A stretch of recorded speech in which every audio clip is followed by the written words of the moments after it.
taking a $700 account to $89,000, publicly verified, and in only 3 weeks. Market structure does not need a time element at all. If you take any kind of data and place it into a chart, you're going to see market structure, whether it's going up or whether it's going down. Price, for me, I have to see structure component first. Time just adds the volatility, the speed in which it gets to where it's already going.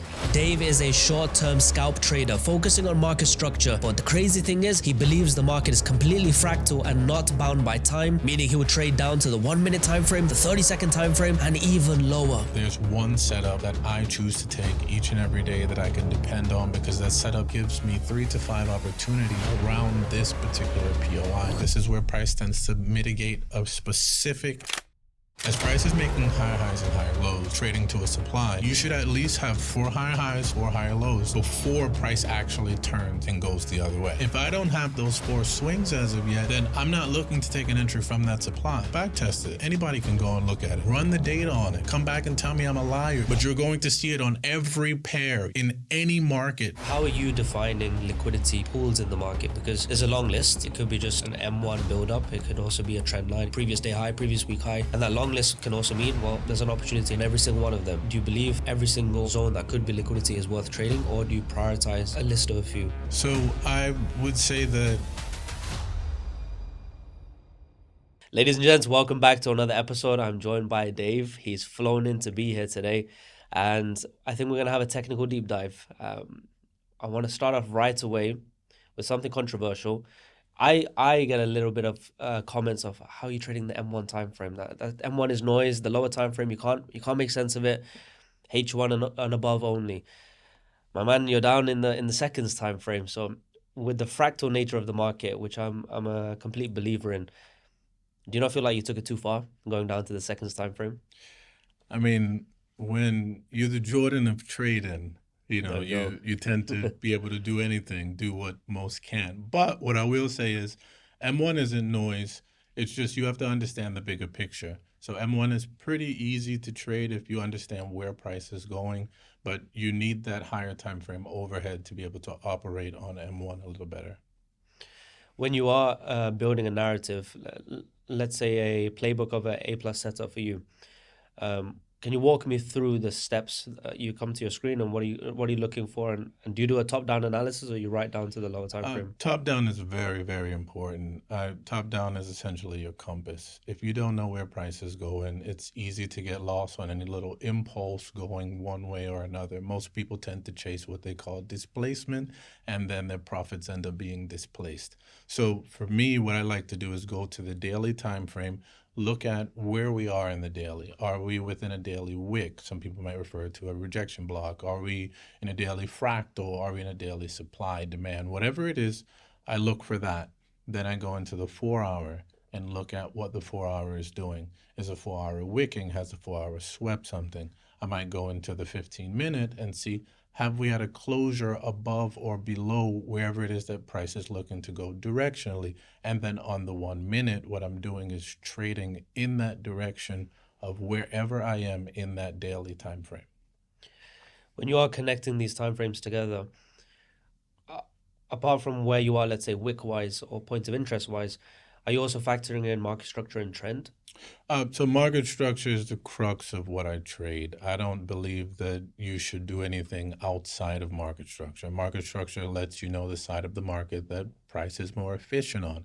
It's not that you can't trade against the trend, but you just have to know where those particular points are, and you need to be a little more advanced in doing so.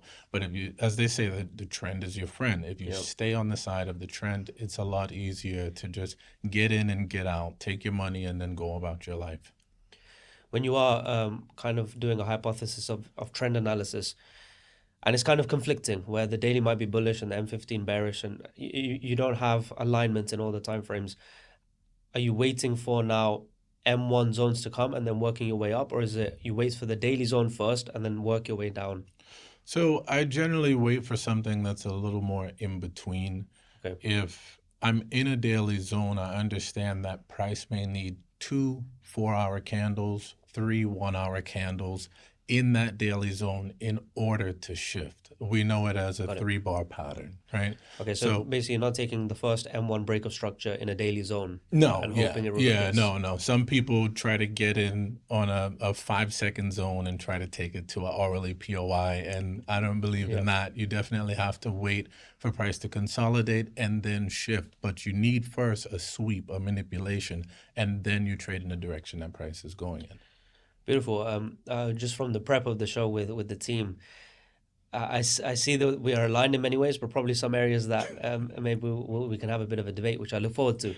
But I just want to kind of get a, as you said, compass on how you view everything. When something is not in a point of interest, let's say you do your daily analysis and price is in no man's land. You got your demand up there, you got your supply down, sorry, the other way around, demand down here, supply up here, and you know that it might take days to get to either one of them.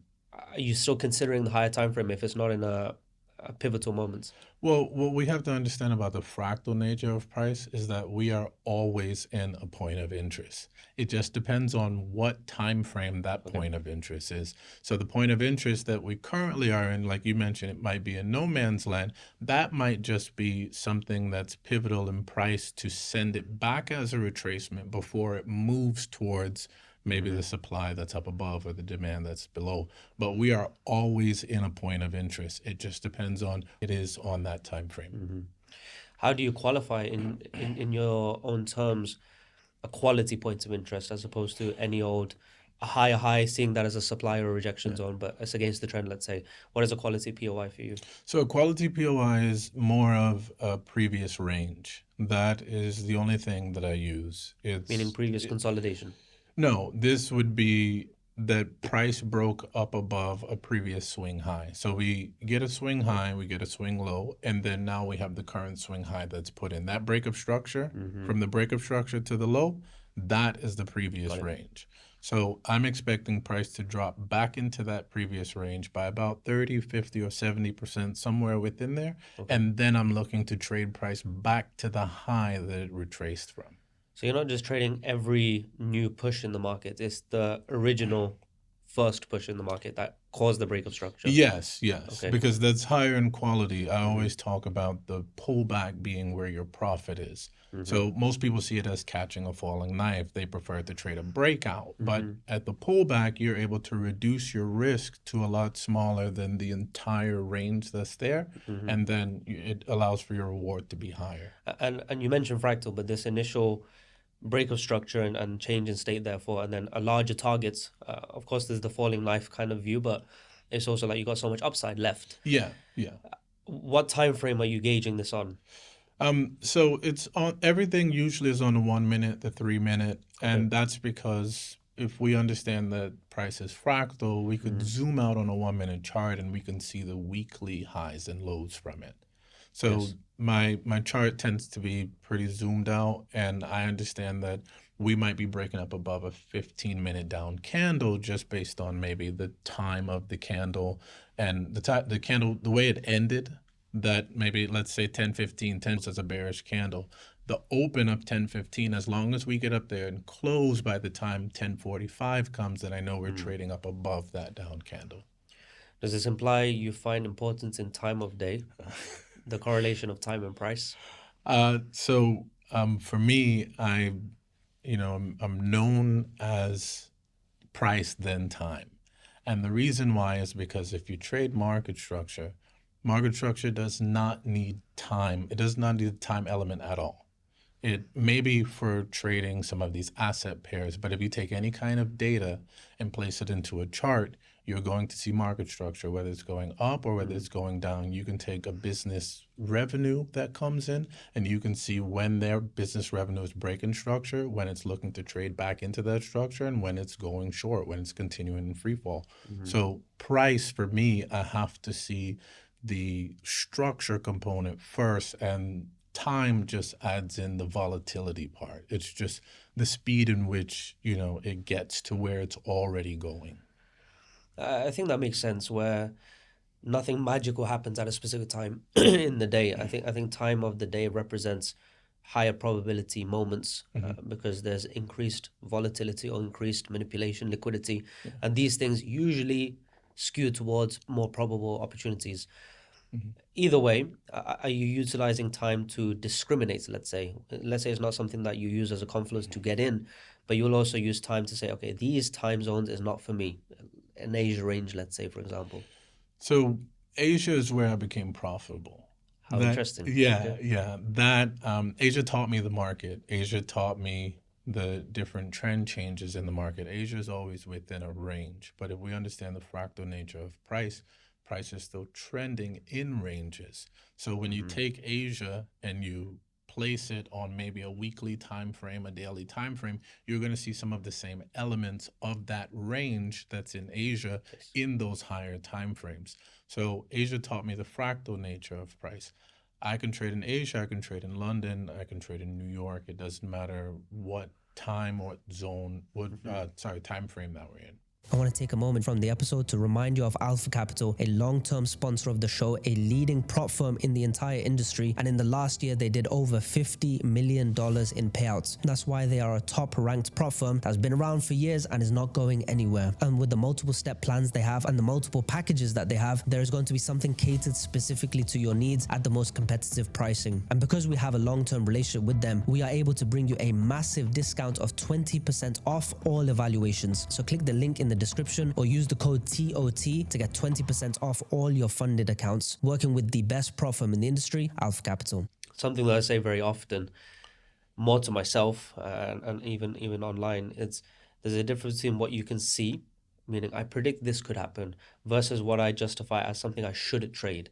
So as you're saying here, I can trade Asia, I can trade London, I can trade New York, because you can plot with a degree of certainty that it's likely we're reaching the top of the Asia range, is probably going to bounce and go to the bottom of the range. Yeah. There's an element of probability in there.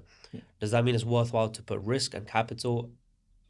Because at the end of the month, you want to have maybe 10%, 15% exposure to the market. Is this going to be one of those 15% during an age range, let's say?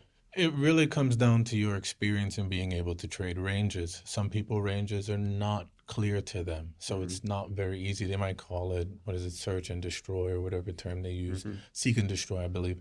They may not have the experience to understand when price is looking to trade to the other end of the range. Most times, if you don't get in within the middle of the range, you'd have price rebound from the low of the range to the high of the range, back to the low of the range, back to the high of the range, until it's ready to break out. At some point, you may take a loss within that when it's breaking out of that range.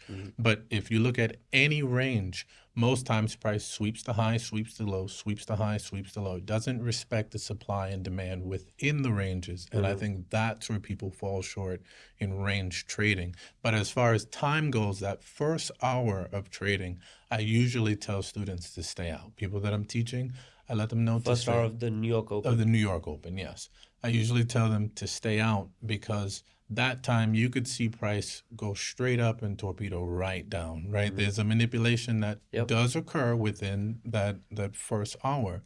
Okay, so you do have some belief of time importance, because for me, when I'm trading an EU or a GU, a Frankfurt Open and a New York Open, that initial hour, as you're saying, I often see it as showing a hand, allowing people to fall for the trap, and then spiking them out, and then giving the real opportunity shortly afterwards. So for me, it's an invalidation moment to be trading as a New York Open also. Yes, that's what it more or less would be for people who are new, for beginners, for people who are not as quick in thinking or knowing where they are within the higher time frame structure. If you zoom out and that first hour comes in, let's say you're on the 15-minute time frame, the hourly, you're going to see price tap into a POI. It's going to tap into a wick, it's going to tap into a zone, whatever it is, and then turn the other way. You can trade that manipulation if you want to. Like I mentioned, the previous range is where I look for entries. So that first hour, it's prime for looking for price to go into a previous range and then reject the other way. The new trader may not fully understand that dynamic. What they might end up doing is chasing the impulse up and it trades the other way. Yes. So I tend to tell traders, stay out of that first hour if you're not as experienced, but that first hour is totally tradable. If I break down the market in very simple terms, I would say the market is expanding or consolidating. A level above that is like you're in a range. You're either in the range and then you're breaking out, so it's kind of continuation. You were bullish, range, and then continue bullish, and then there's the reversal. which segment of that, a bullish push up, a consolidation during Asia, bullish to grab manipulation, and then bearish reversal, which portion of that sequence, which is just high, high, high, low, and then break of structure, which portion of that is your preferred portion? The preferred portion is the second swing. So you have price break up above the range, and then you see it put in a low through the low of the range. So in which case, it's not necessarily catching a falling knife. You're more. It's almost like a break test continuation. Yeah. Okay.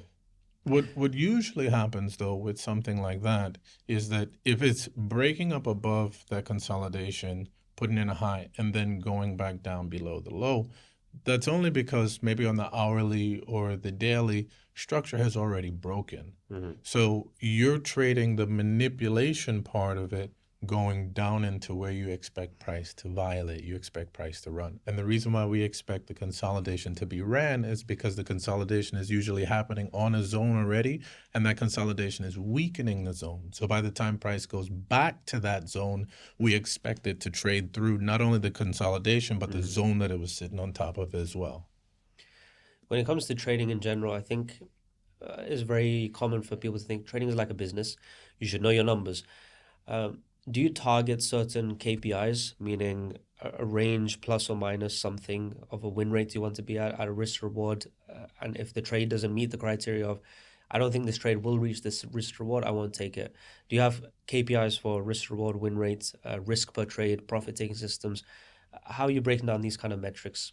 So when it comes to the account size, risk per trade is going to be different for everybody, right? But I know people tend to use the 1% to 2% risk per trade as something that's acceptable.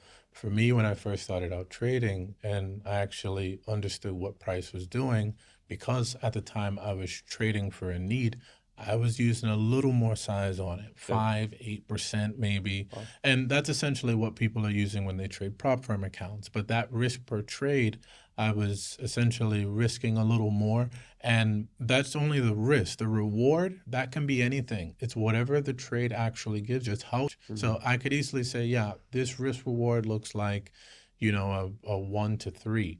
But if I'm managing that trade properly and I see how much price actually gives me from that, I'm only thinking about the risk in the trade, not how far it's actually going to go, unless I have a specific target. But most times I'm looking for the trade to start to develop, and if it's going to a higher time frame POI, between where I'm getting in and where I expect price to go, I'm looking to pay myself somewhere in there. It might end up as a 1 to 3, it might end up as a 1 to 5, but as long as I have that one set on what I'm willing to lose, then the RR could really be anything. And in terms of the win rate, that's really just how many times you've actually taken that setup before. Like you could have a high win rate with EMA crossovers, with support and resistance. It's all based on your discretion to actually take the trade. Do you believe win rate is like someone that goes to the gym? The more they bench press, the stronger they get, and therefore win rate is a performance indicator, and the better trader has a better win rate. Or do you think win rate is in your control, and if you want to have if someone had put a gun to your head and said you need an 80% win rate, you'd find a way, and therefore it's kind of a choice? So it really all comes down to how you frame the trade. That allows the trade to be a high probability trade, and you go ahead to win it. Some people have a winning trade that turns into a loser. That's not necessarily something that reflects the win rate of the model. That's the decision that the trader made.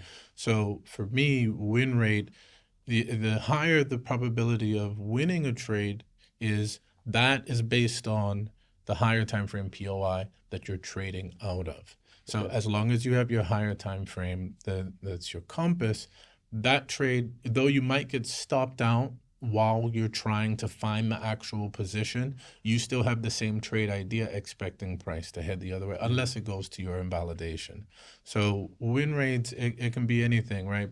Most people try to put win rate into a model when win rate is either whether you follow the plan or not.